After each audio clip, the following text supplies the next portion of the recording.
who did I model my snatch after? My snatch technique has gone through a lot of changes over the years, but the one that I feel like I've settled on the most is the technique most used by Ivan Denisov.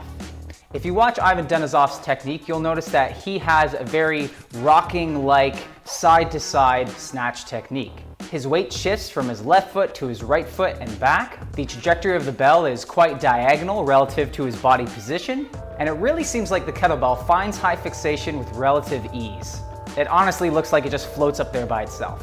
When I found myself trying to re-engineer my snatch technique, I thought to myself, who should I be trying to model my snatch after? And there's no one else I could better think of than the absolute world record holder at the time. Now, I won't go into all the different snatch techniques that there are that you could possibly do, but I'm going to show you exactly what I mean by the rocking snatch. In Arseny Zernikov's kettlebell training manual, he describes two snatch variations. One is a classical variation and the other is the modern variation. The classical variation is very much a sagittal plane, forward and back type of snatch.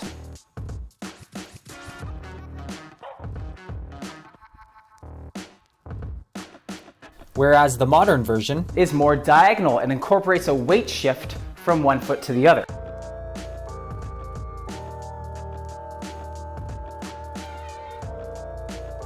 I have found that, especially with the heavier bells, that this is very much a go-to technique for me. There's a few key attributes to this technique.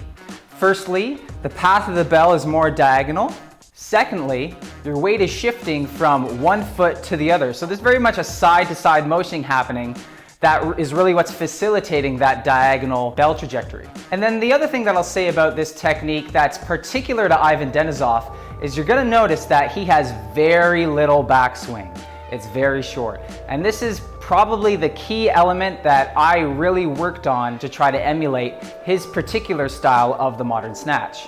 I myself find that when I'm getting sloppy in the snatch, I start to incorporate far too much backswing. I'm also losing postural integrity. So I start flexing more than I'd like to through my thoracic spine.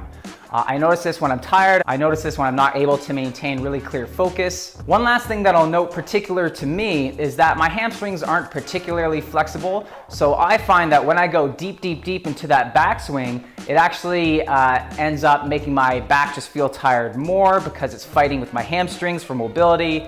And it just tires me out quicker. So I find that if I keep my backswing fairly short, that I'm able to keep my leg muscles a lot looser throughout my set, and then I end up having a better set overall. Tell me what snatch techniques you're working on in the comments section below, and if you haven't already, make sure you subscribe to my channel. See you next time, guys.